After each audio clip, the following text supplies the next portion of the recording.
Another day, another verses. Muli mga kamisyon. Salamat sa Diyos palagi at purihin ang kanyang dakilang pangalan sa lahat ng kanyang kabutihan.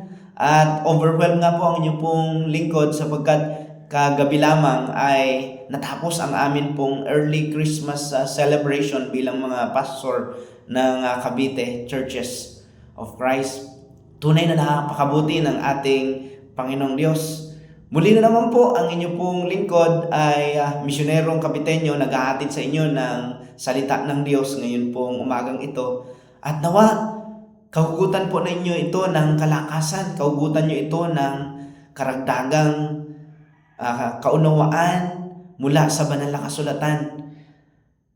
Bago po yun, kamisyon, kaibigan, nais kitang tanungin.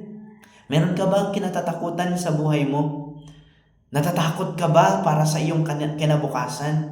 Natatakot ka ba para sa iyong kagalingan? Nangangamba ka ba para sa iyong kasalukuyang kalalagayan?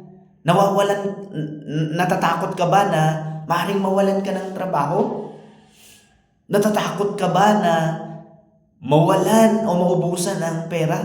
Natatakot ka ba dahil sa mga nangyayari sa iyong paligid? Dahil doon sa mga nangyayaring pagbaha, kalamidad dito sa Pilipinas at sa ibang bansa?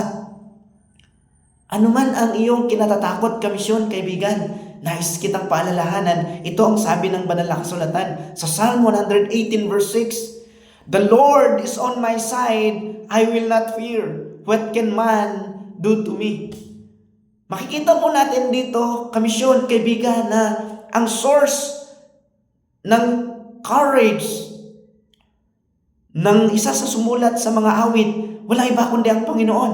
Alam niya na nasa panig niya ang Panginoon. Tiniyak niya na nasa panig niya ang Panginoon. Sabi niya, the Lord is on my side.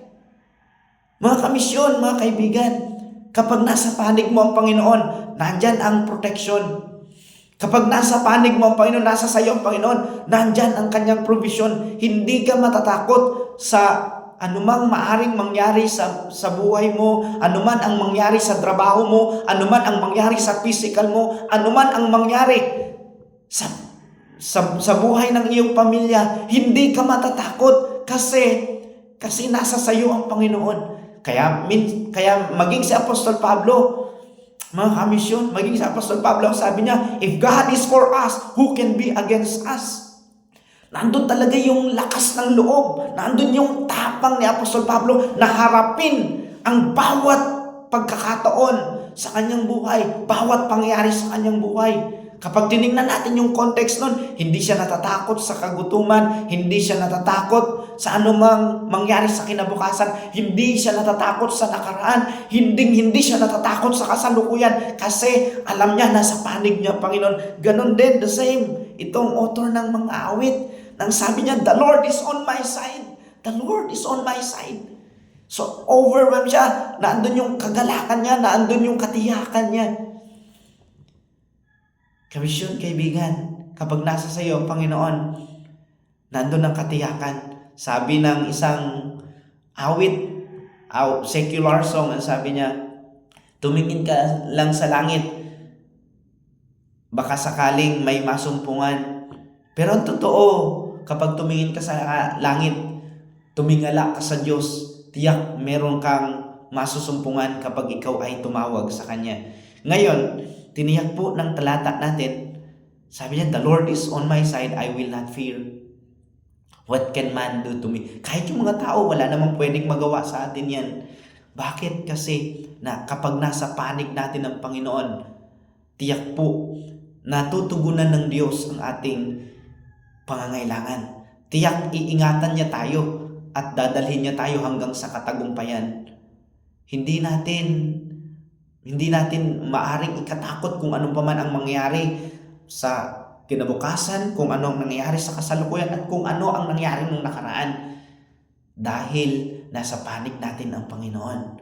Kamisyon, kaibigan, nais kitang ipag-pray ngayon. Ano man ang iyong pinagdadaanan, ano man ang iyong kinatatakutan, ano man ang iyong pinag-aalala, sige po, tayo ay sama-samang manalangin. Dakila naming Diyos na aming Ama, Diyos na lubang makapangyarihan sa lahat. Maraming salamat po o Diyos sa araw na ito na inyo pong ibinigay sa amin. Muli na naman po na narito ang inyo pong misyonerong Kabiteño, patuloy na lumalapit sa inyo. O Diyos, inilalapit po ng inyong lingkod ang bawat individual na nakakaranas ng sa kanilang buhay ng pagkatakot. Nakakaranas, o Diyos, na ipangamba ang mangyari sa araw ng bukas. Natatakot at nag-aalala. Baka sakaling sila'y mawalan ng trabaho. O Diyos, alam ko at alam ng mga alagad mo, maging nung una pa man hanggang ngayon, na ikaw ang aming katiyakan, ikaw ang aming kinabukasan. Hindi kami matatakot sa ano pa mang maaring mangyari sa buhay namin dahil ikaw ay nasa panig namin. O Diyos, pinagpipray ko ang sinumang naabot ng devotional vlog na ito.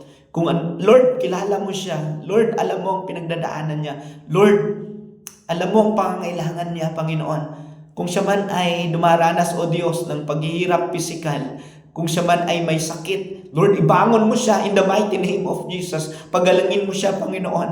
Tulungan mo, Lord, na patuloy niyang mapagtagumpayan, o Diyos, anuman ang mga challenges ng kanyang buhay, magparanas ka sa kanya, Panginoon.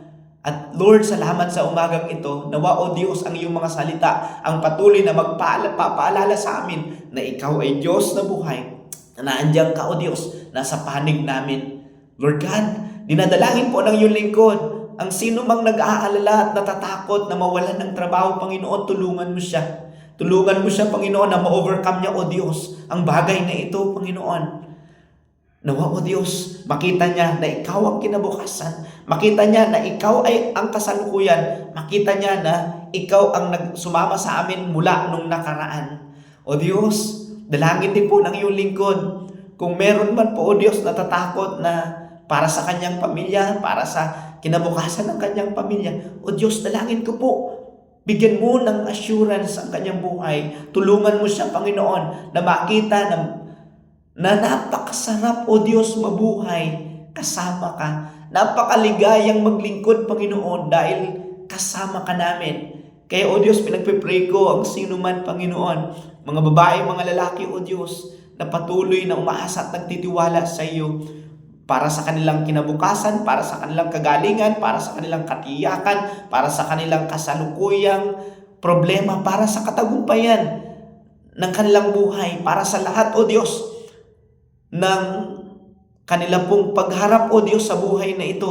Samahan mo, Panginoon, ang sino mang naabot ng devotional vlog na ito. Lord, I pray, maging sino man siya, Panginoon, nawa, o Diyos, ikaw ang patuloy na sumama, patuloy na magbigay sa kanya ng pag-asa. Kung meron mang nawawala ng pag-asa, Panginoon, Lord, tulungan mo siya, Panginoong Diyos, in the mighty name of Jesus.